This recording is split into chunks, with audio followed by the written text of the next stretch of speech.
All right, guys, welcome. We're going to get started in just another minute. Just let a few more people join. Welcome to all of you that are with us. Got some exciting and a massive amount of content to review, but all very, very helpful and valuable. And you're in luck today because you have the woman that put it all together is going to be showing it to you today.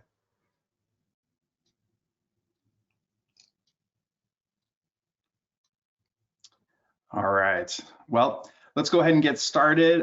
Today, guys, we're here for the 2022 race trends debrief. We know we're into 2023, but this is recapping 2022. So that hence the name of our presentation and the report. Johanna with our marketing team is going to be diving in to all of this wonderful content and is the one that put it all together. So you've got an expert here that will be your guide. A little bit of housekeeping. So if you have a question, go ahead and pop it into the question window. We'll be monitoring that and answering questions as we go. And if we have some that we can talk about with the group at large at the end, we will do so. If we can't get to anything within the window or as a group, we will follow up with you. And we will be sending out a recorded version of this. So no need to take any screenshots unless you prefer to do that. We're also going to send out the slides. So a blog post will be covering that. So kind of stay tuned for that recap. But with that, I'll turn things over to Johanna. All right, so we will get started here looking at the 2022 race trends data. Just a quick overview of kind of how we break this down. We look at the kind of industry as a whole, what types of event trends we've seen, how that's shifted registrations over time, kind of the success of different promotional options, fundraising, and then breaking down into some of our race day trends.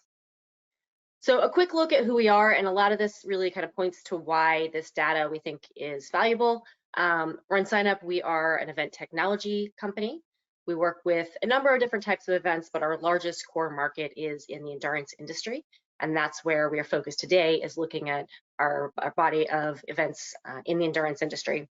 That makes up about 28,000 races throughout the year on our platform. And the data that we have, we'll kind of cover this, covers about 8 million registrants on our platform.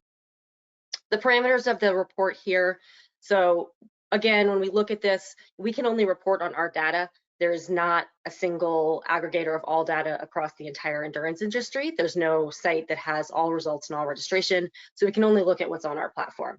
We do think that's a pretty valuable source of figuring out what's going on in the industry as a whole, though, because we have estimated we're about 35 to 40% of the endurance market. So that gives us a lot of data that we can work with. One point of note here, when we talk about the year 2022, it isn't actually a full, it is a full year, but it's not actually a calendar year. We start our data on December 1st of the previous year and then run it through the end of November in 2022.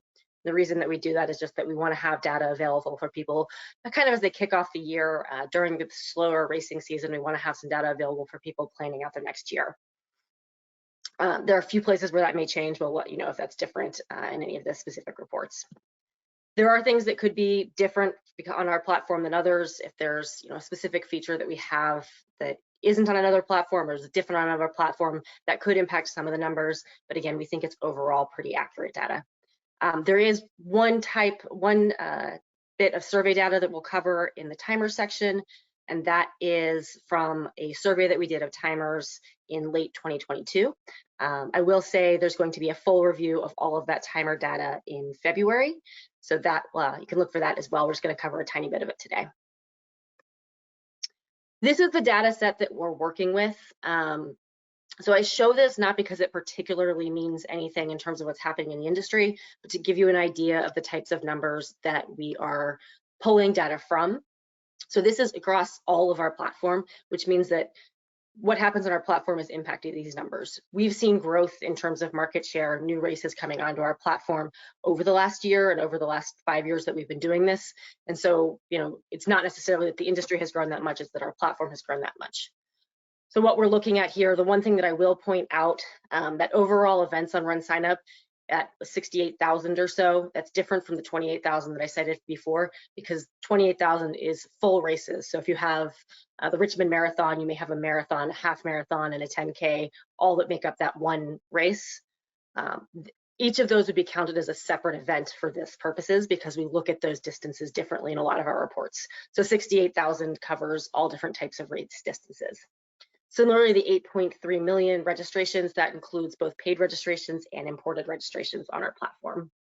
So this is kind of the numbers that we're working from. And then what we'll do is start looking at races that are on our platform in subsequent years to see what's really happening within those races, taking out the growth for our company. State of the industry. So this is kind of the top line that everyone wants to know. How much recovery have we had from COVID and where are we at? So like I said, this report looks specifically at races that were on our platform in both 2021 and 2022. And we do that so that the numbers aren't impacted at all by growth within our platform. From that, what we found is there was about 16% growth compared to last year. It's a pretty good increase, and a pretty good look that we're coming back from COVID.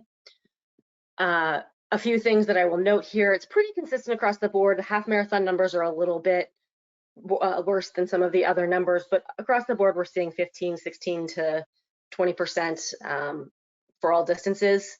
The one exception there is ultra marathons. I will say I think that is flawed data, because a lot of what happened during 2020 and 2021 was that there were a lot of virtual events that were posted as 100 milers over the course of a month, or different types of virtual events that took longer and were, listed as long distances, but weren't exactly the same thing as a true ultra marathon.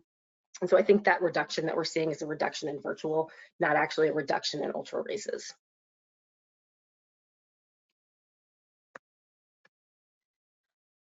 Participation since 2019. So this is kind of the flip side of the coin there. It's a little bit less happy and cheerful than the 16% growth. But I do think it shows some sign of improvement. So what we saw when we take races again that were on our platform in 2019 and in 2022, so we're looking at what happened within those races, we saw about a 10% decline compared to 2019, which does say that we aren't completely back to the full size that we saw events back in 2019. There is some sign for optimism. This is broken down kind of by month throughout the year. And you do see a lot of improvement as we get to about August through November, where races are getting closer and closer to their 2019 size. The exception there is September. Hurricane Ian was in September, and we know that impacted a lot of our East Coast races pretty heavily. It's a big month for racing, and we saw a lot of races that had issues during the weekend that was hitting kind of up and down the East Coast. So we do think that September might be a little bit of an anomaly, and we are trending closer to the 4 to 6% down, improving from the 10%. Once we look at this by the size of the race, I think it paints a little bit of a clearer picture.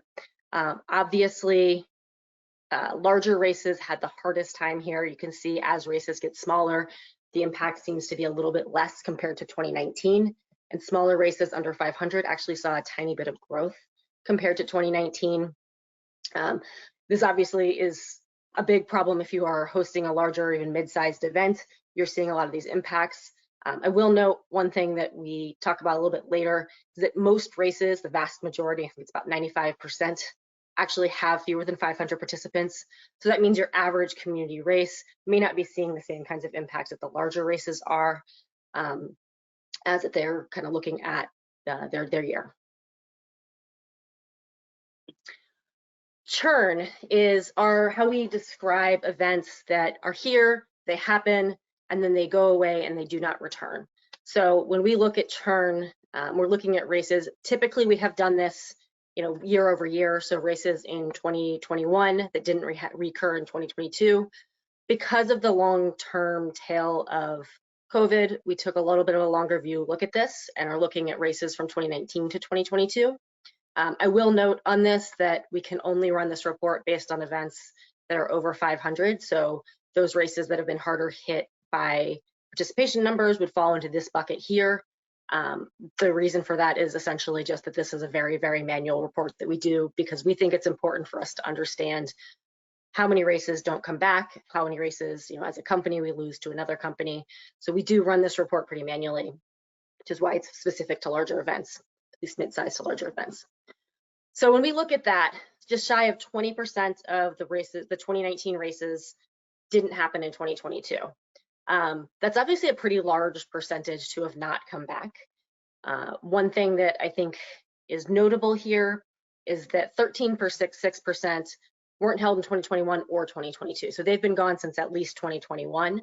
I think those are probably the races that we should really consider unlikely to come back. There may be a small percentage that took off that long that still will, but a large percentage of those I think have decided to close down shop. The positive thing that we can see here is that 6% of the races that were held in 2021 didn't happen in 2022. So those are the races that were lost just over the last year, not looking back at 2019. And that number is a lot closer to what we saw pre-pandemic. I think 2018, I want to say it was 7.6%, and in 2019 it was 5.4, somewhere around there. Or what we saw for a year-over-year race turn then.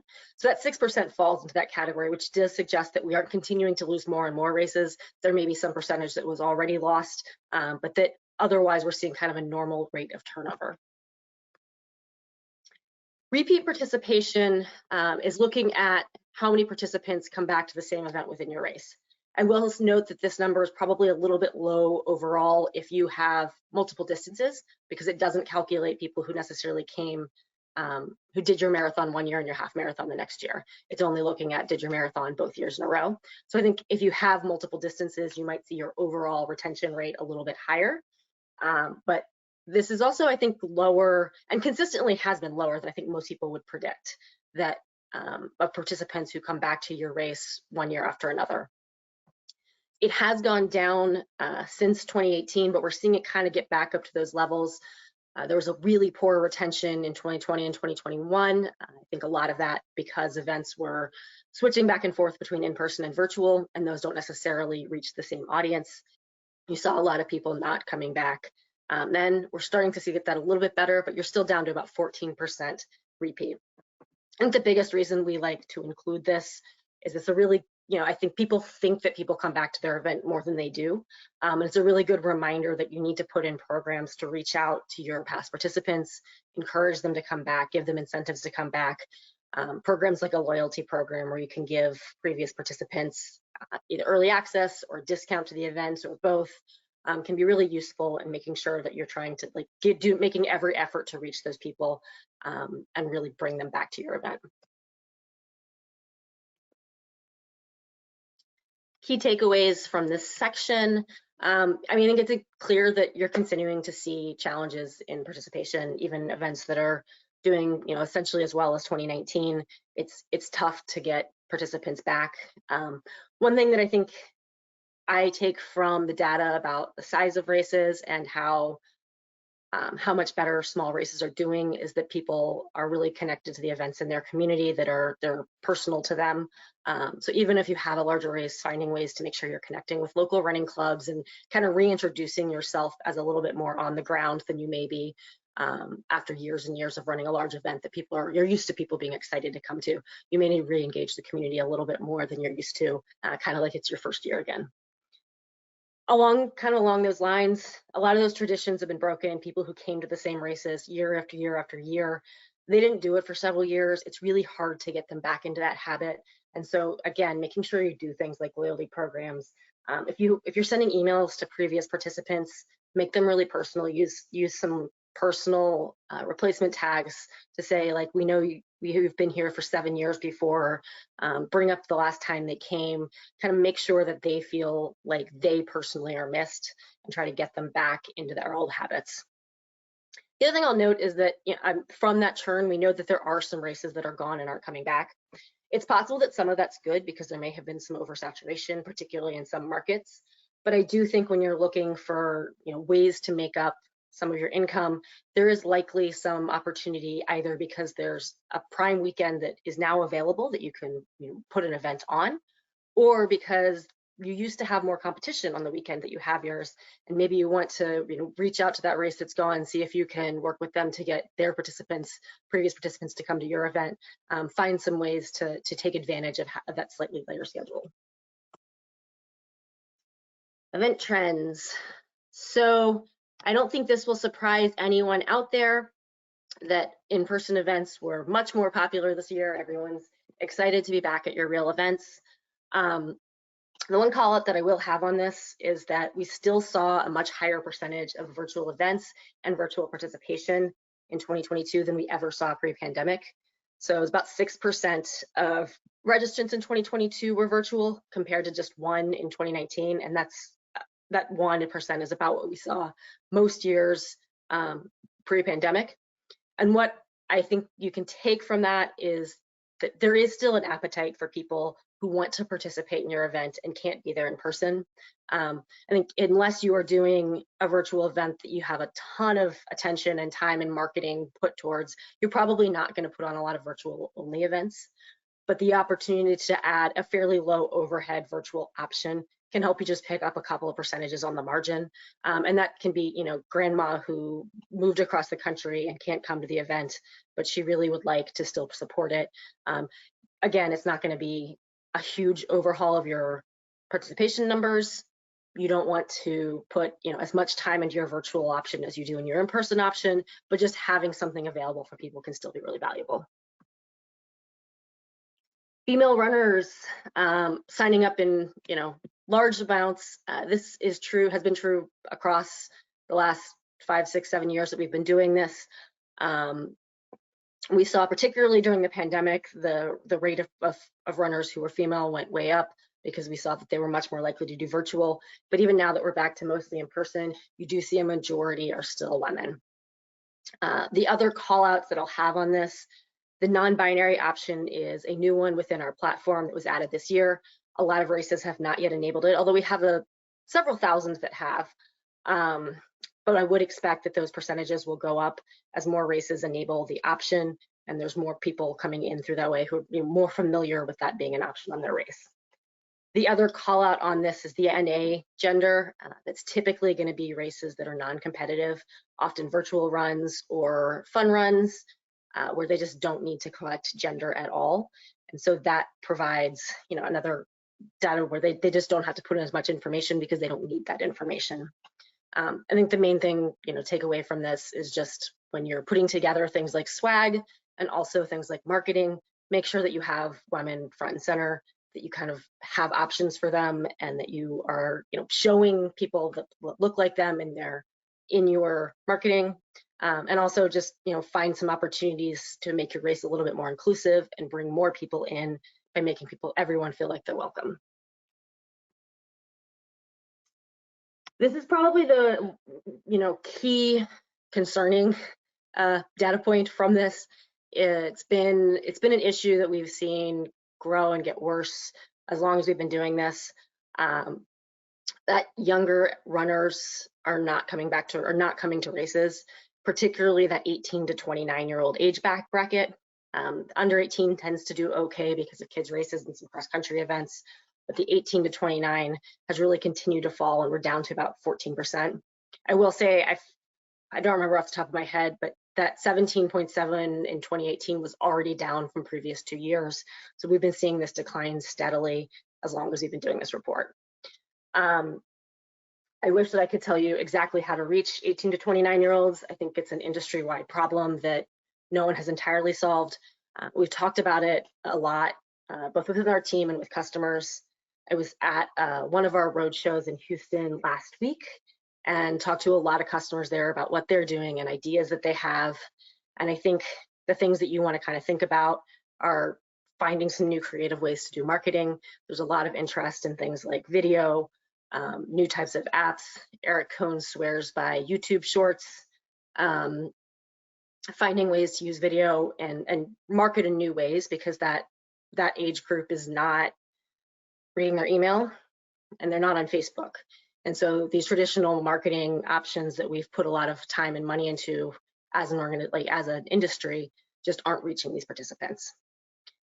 One other thing that I can highlight is that repeatedly survey data finds that Gen Z is very interested in doing things with their friends, doing things that they can post to their social media, and in doing things that have a greater good. So making sure that you have options for people to participate in teams and with their friends, making sure that you have fun setups and places for them to take photos at the start and the finish, and if you're really ambitious, during the race, and that you have people showing that and sharing those photos in advance so that they know that those options are going to be there. And also, really highlighting any charity that you work with so that people feel like their money is going towards a greater good and not just towards the race, swag. Events by size, I kind of mentioned this, earlier. I put this in here because I think when we talk about races, and particularly a lot of times the types of race directors who are likely to come to a webinar about event trends are event directors who do this with, put a lot of time into this and have events that are a little bit larger and see themselves, their peers, as larger events. But most events are really small. And so when you talk about what the industry is doing, sometimes just keeping in mind that what is happening to one event is not indicative of everything, and that there's a lot of interest. Most runners are coming from these small events. If you're having trouble finding participants, it's worth working with some of the small events and seeing if you guys can coordinate together to find a way for you to reach their participants as well. Key takeaways from this section: obviously focus on in-person, and then put your virtual to work as kind of a little bit of a buffer to bring in a few extra people. Keeping women in the forefront of your communications, and being creative to reach out to younger participants. The other thing that I will note, in addition to kind of the suggestions that I made there, is I do think that adding or highlighting kids events that you have now, it's not going to solve the problem of 18 to 29-year-olds tomorrow, but making sure that you're getting kids used to and excited about doing races now could help us avoid some of this, as they become adults. All right, registration trends. This is always one of my favorites,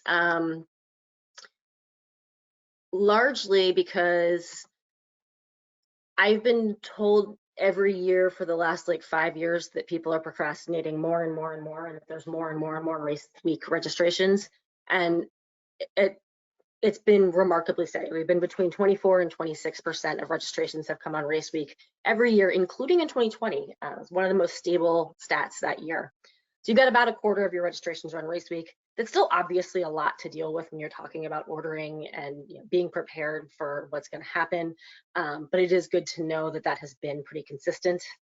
I think I have one more slide that I could, This one I think is actually more interesting in some ways because it breaks down by distance. You can see that kind of every distance follows a similar trend in registrations, where there's a big opening registration bump, kind of tapers off for a while. You get a little bit of a mid-range boost, and then falls right before you get to race week, and then race week brings up another large spike. But there is definitely variation. I think it's something like 7% of 5K registrants came more than 90 days out. So when you're putting on shorter races, you have to expect a much later trend there. It's going to be a little bit harder to prepare for that kind of event because you are just going to have to plan for not knowing a lot longer. Whereas a marathon, we see a significant number of participants come in very early, and then it kind of tapers off. There is still, a little bit of a bump on event week, even for a marathon, but you're getting a much smaller bump there, and you're going to see a lot more earlier. That's what I did.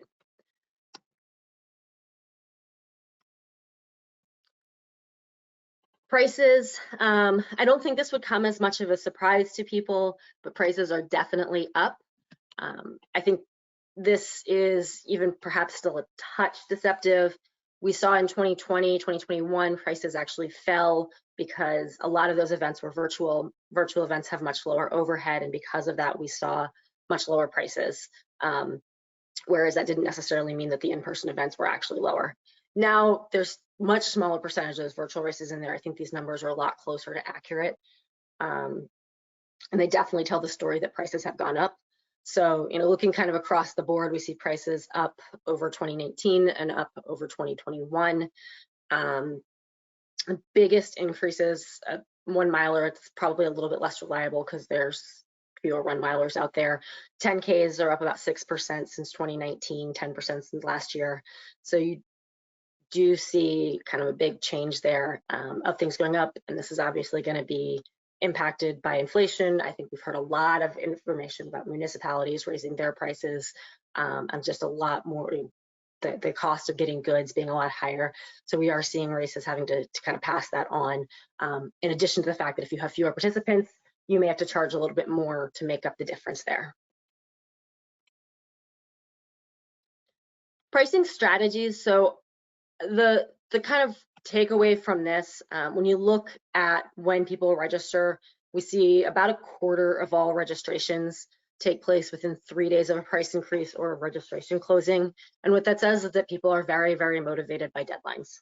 And I think that relates to pricing in terms of if you're doing price increases, if you have built-in things with your pricing that are intended to motivate people. But it also, I think, ties into literally every type of promotion that you do. You need to have a deadline for it to make people act, no matter how good of a bargain you're giving people. If you don't tell them you have to do it by now, they will continue to procrastinate and they won't do it by now. This has come down actually slightly over the last couple of years. We're seeing it kind of creep back up to 2019. And I think a lot of that is simply that in 2020 and 2021, we saw a lot fewer price increases because there was a lot more uncertainty about what was happening. And so as price increases are making their way back into races, we're seeing deadlines creep up back up too. Mobile adoption. This is how many people look at your website and register for your race on their phones. And every year we do this, I think that it can't possibly keep going up, and it continues to go up. So in the last year, 78% of your race website views were on a mobile tablet or mobile device or tablet, and 60% of registrations were on a mobile device or tablet. And what that tells us is two things. One, your race website, no matter how pretty it looks on a computer, you need to make sure that it's readable and clear and easy to find information on a phone, because that's how most people are finding the information.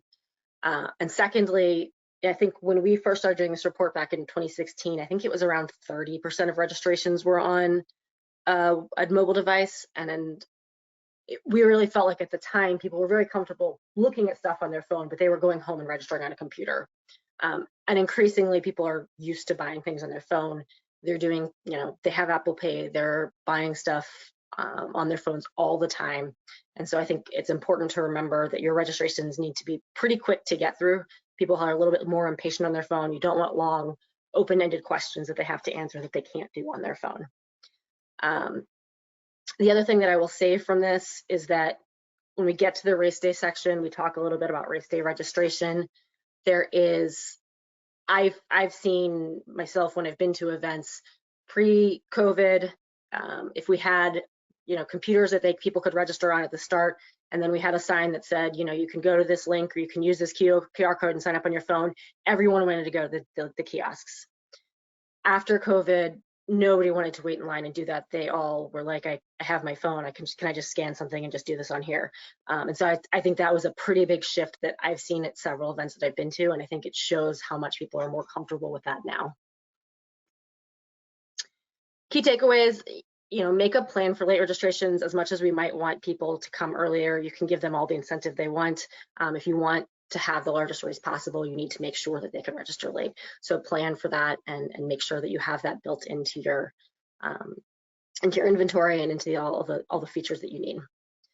Price for your costs. Yeah, it's great to try to keep your costs as low as you can, but obviously you have to be able to put on your events.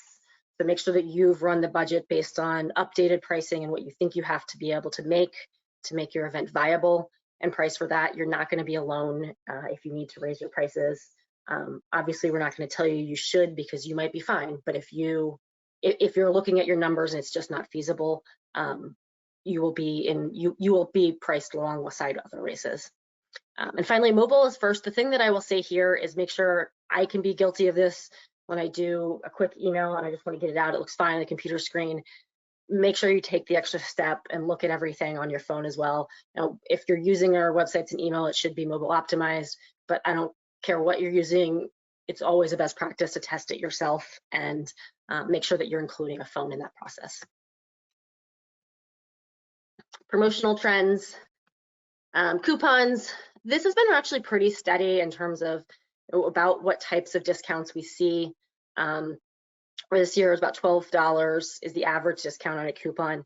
The thing that I'll always note on coupons is there's nothing wrong with using them as an option to try to get people to register. But what you really want to do is, keep that time deadline in mind. Make sure that anytime you have a coupon, there's a time deadline. There's a limited number of coupons that are out there. So, if you have a coupon for literally every group and every holiday and everything that happens, people are just going to wait for a coupon. They're going to wait for the next coupon before they register.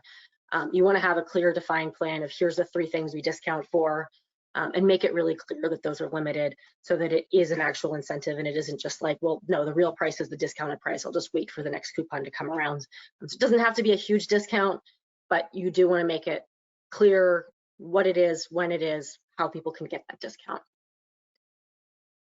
Referral Rewards is the platform you can use to automatically refund people who register as the result of a referral from someone else. This can be set up, a number of ways. You can have people have to refer 5 people, and if they do, then they get a $25 discount. You can stagger it. You can do all sorts of fun programs. I'll leave the details of that to one of our many marketing webinars. But this has long been one of our favorite programs in that it's pretty low effort and tends to have a very consistent and strong return. During COVID, we saw these numbers absolutely go off, like out of the world. 17% of registrations were from referrals when they were enabled in 2020. A lot of that had to do with how much time people were spending online in 2020 and the nature of virtual races in general being more aligned with that. We're kind of come back down to around where we were in previous years, 6% of total transactions from referrals when they're enabled. I will note that a lot of how successful a referral program is ties back to how hard you promote it and how much you really drive people back to it.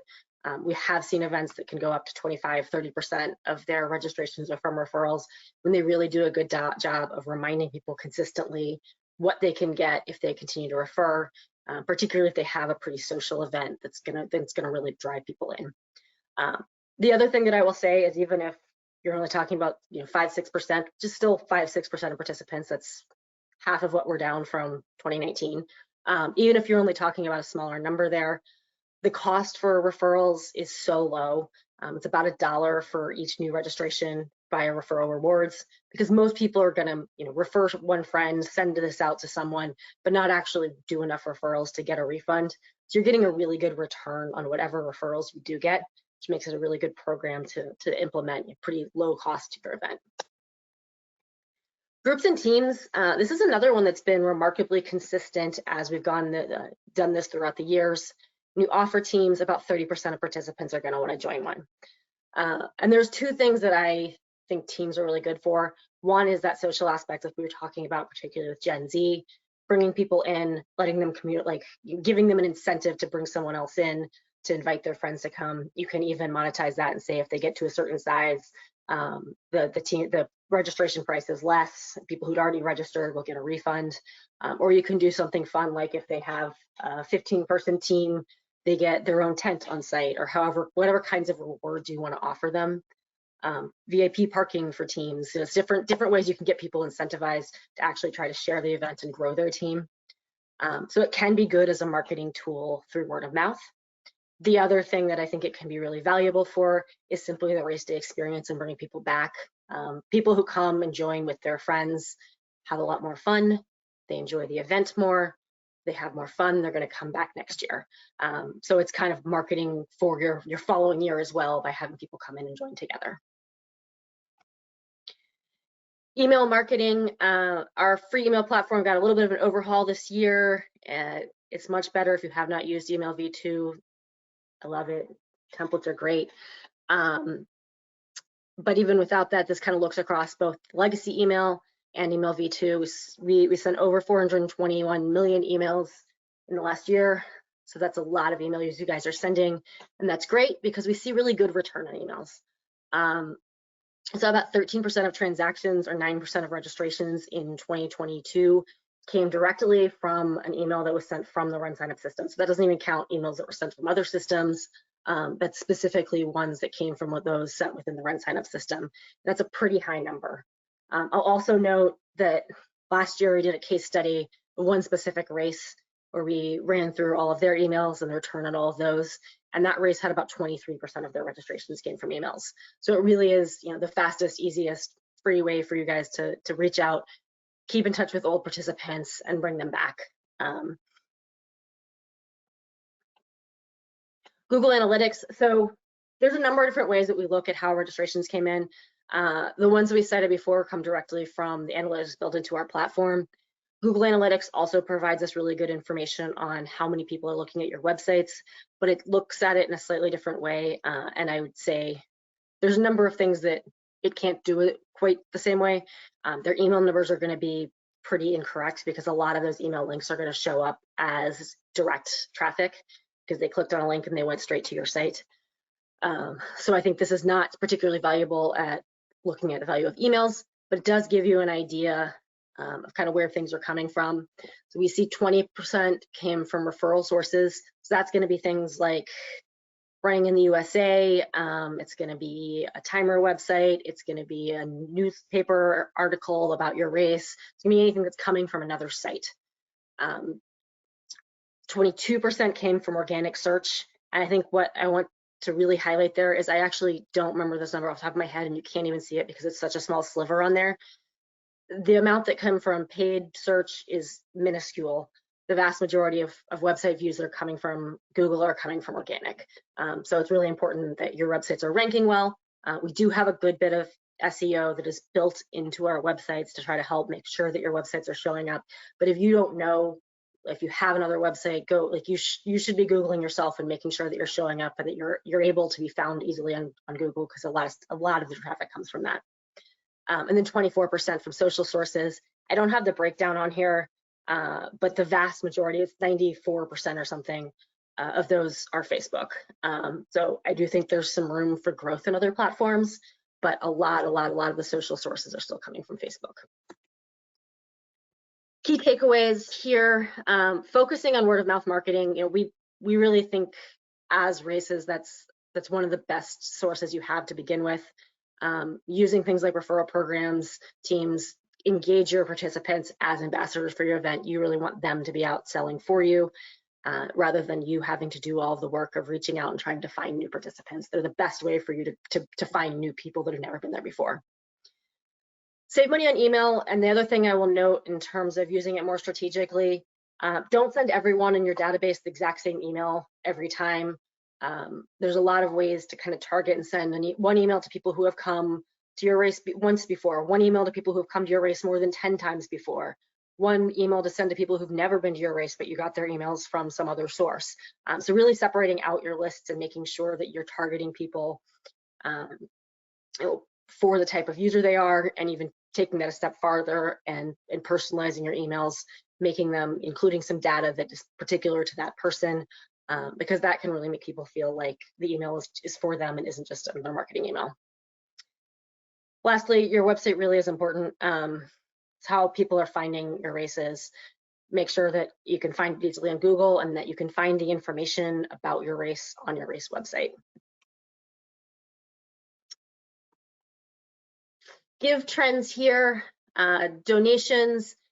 Basically what we look at here is how many donations come in different dollar amounts versus what that what the total value of those donations is.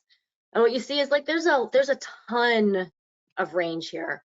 The majority of donations are for less than $10.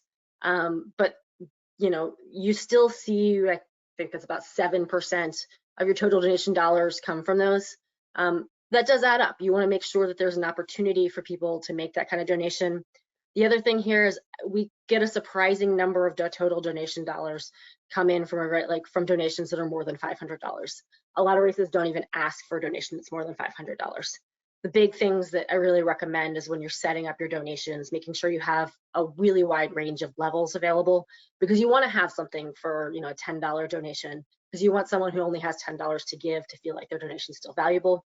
At the same time, if you don't ask for a $500 donation, you may not get it from someone who's perfectly happy to make it. So just making sure that you have a wide range available there. Fundraising, so this looks at when you either add peer-to-peer fundraising to your event, or when you add a donation checkout, a checkbox on the checkout page. I'll start with the checkbox because I think a lot of people don't know that that exists. It's an option that you can enable within the charity page information. And what that does is if someone doesn't make a donation during the registration pathway, there's a checkbox on the checkout page that just says, hey, do you want to add $5 for XYZ charity, or whatever dollar amount. You can customize it. If you're using the checkbox option, it's usually a pretty low dollar donation. But we see a surprising amount of success when that's enabled, with people actually going through and picking that option, because it gives them just another quick option. They may have skipped through their donation page because they didn't want to think about it or go through anything. But when they see the quick, do you want to add this?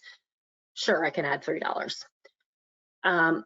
Fundraising is a much more involved process. It's the opposite of turn it on and it'll quickly make a big difference. However, it makes a much bigger difference if you have the time and ability to really work with your fundraisers, provide them the resources to be successful.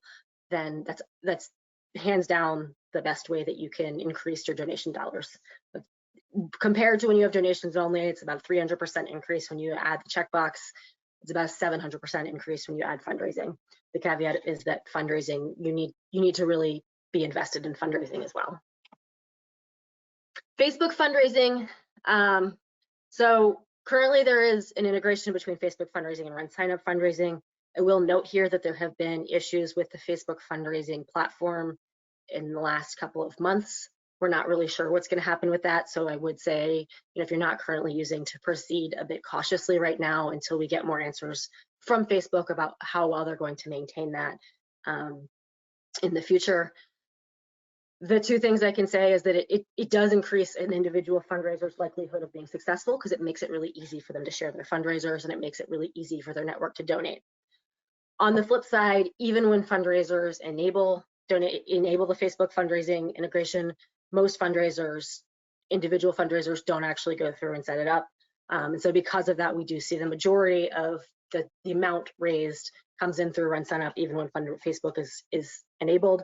So I think if you're not able to use Facebook as well as you could before, the biggest thing is going to be figuring out, you know, ways to encourage your participants to share their fundraising pages, making it really easy for them to find it, and reminding them to share them and get them out on social media, even if it's not directly, the donations isn't being made directly on Facebook.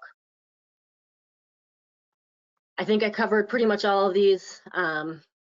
Really important to add a variety of donation levels.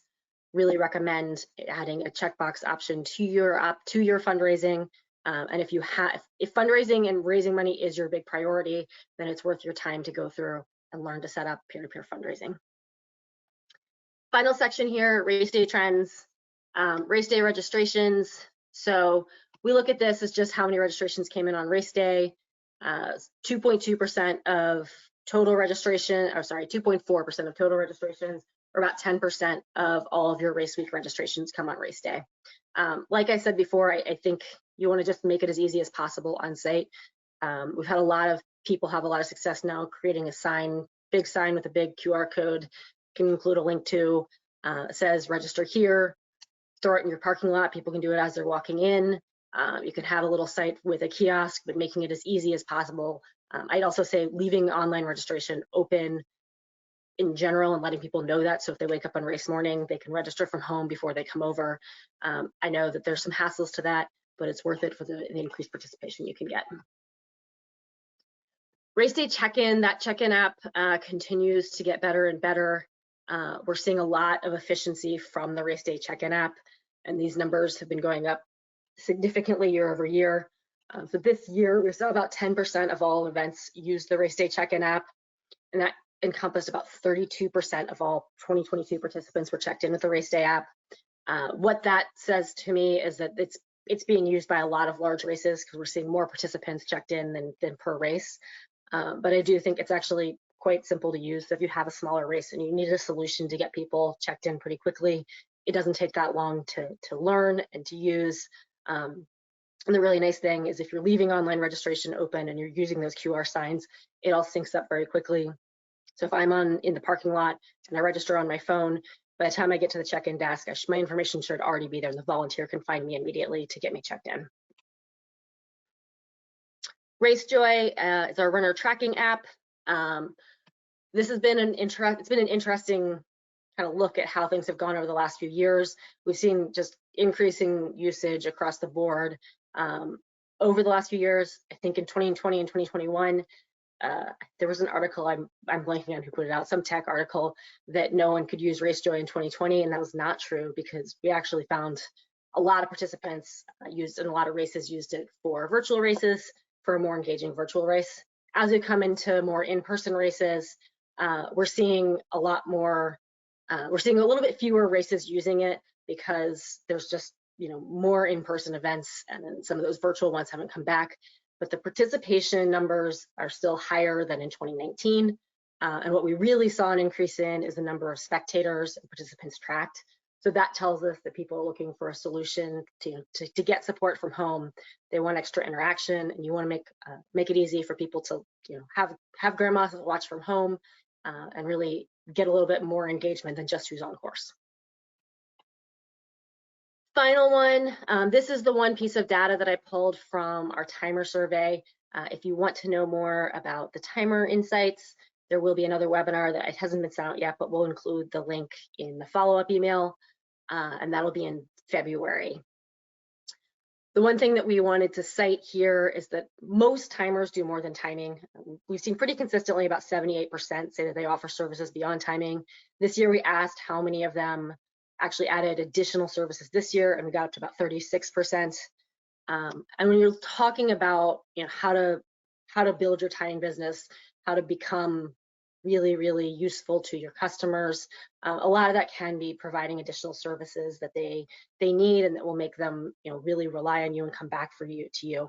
A lot of timers obviously offer some level of race directing or course sort of like management. A lot of them have their own materials, items that they can be rented, but even down to there's a timer that I was talking to last week who does all the websites for her events because that helps her control a little bit of what they're doing and make sure they're doing a good job, and B, it's a service that they'd have to do themselves otherwise, and so it provides them an extra incentive to stay with her. Final takeaways there: making RaceDay as easy as possible and making sure that it's easy for them to get checked in then. Making sure your race is interactive, it's not RaceJoy, notifications, other ways that participants or spectators can spectate both on-site and from home, and expanding your timing business through other areas of expertise. And that's it. That, as long as this only covers a small bit of what we cover, you can see the full report with all 80 pages of additional reports that we didn't have time to get to today. If there's any questions, we can do that now, but you guys are also happy to take emails from anyone at any point with just questions about clarifications or if there's other data that we have. Yeah, Johanna, there's some questions about, I think, some metrics that we can follow up on. So one was a clarification, though, on kind of how many days out a price increase is optimal. I think the stat was showing 25% happen within 3 days of a price increase, and then 75% are outside of that. And that looked like, well, that means we should be doing it outside of 3 days if 75%. But I think the takeaway there is the 75% is spanned over the entire period, right? Yeah. So there's only, if you have 3 price increases, you're getting a whole lot of of registrations within just that specific time period. Whereas if your race is open for 90 days, yeah, 75% is more, but that's spread out per day, significantly less per day. Right. And then one about kind of a gentleman asking about if somebody has a RunSignup account and if how well our folks are maintaining their RunSignup accounts, like making sure that they register under the one that they started, right, and not having been as a sub user or a sub account of another person's profile or using a different email address. And I'm not sure if we have the specific stats to that, but so in terms of, not in terms of how you can manage like how each participant, how well they're managing their events. Right. I will note that our reporting is run based on a match that looks at email, but it doesn't have, it also looks at other pieces of information to try to match as closely as possible. Right. Right. Let's see. And then I think so, a question about no-show trends, which I thought was a good question. And I'm not sure I have the answer. If we show how many people don't show up to races. We can't run that very well because we don't have finisher data for all events. And even if we do, it doesn't necessarily identify whether it was a DNF or a DNS. So yeah, the real answer is no, we don't have any way of pulling that currently. Right. And then this last one that just came in from Victra about donations checkbox. If our race is already active, can we still activate the checkbox to flag registrations to donate before they log off? And the answer is yes, you can add that at any time. Yeah, you just have to make sure that you have a charity set up with the donation. And you can still do that if it's not currently set up, but that's the only way to turn on the checkbox. And you can name the charity as the race itself. It's not like you necessarily have to have another organization. It's just to set up the functionality. But that's where that functionality lives, is with the charity component, right? Let's see, there was one more that just came in. And then somebody, William Carpenter, is sharing that his experience is about a 10 to 20% no-show. And I think that varies across, I'm sorry, Joanna. No, go ahead. Well, I was gonna say, I think it varies across distances, right? Like I was at an ultra race, a 50 miler, and the no-show last summer was almost 50%, whereas a turkey trot had 6% no-show. So I think, you know, those ones, and it also depends on how early you open registration, right? So if you're opening a year in advance, what sounded great 365 days ago doesn't sound so great tomorrow morning. And weather and regionality, yeah, there's a lot of factors. I mean, it's interesting. It would be interesting if we could pull that, but I think it's pretty specific too. Exactly. You're off tracking your own race year over year. Let's see, one other question just popped in. Can you enable referral coupons after registration opened? If yes, how do I go about getting those referral links to the participants who already signed up? We can follow up with you. You can. It's usually not a best practice to open them after you've already opened registration. In most cases, it makes sense to just wait until you're reopening next year, unless you have very few registrants. But I can have someone follow up with you too, just on how you would do that and whether or not it's a good idea for your race. Great. I think that's it, Johanna, in terms of questions. All right. Well, thank you guys. Thank you, Steve. Thanks, Johanna. Oh yeah, that's like no contest, man. Anyway, thank you all for watching that video. If you haven't already, please subscribe to the channel, click the notification bell and all. That way you'll be alerted when we post new content. And if you want to help us out, please click that thumbs up button and we'll see you in the next one.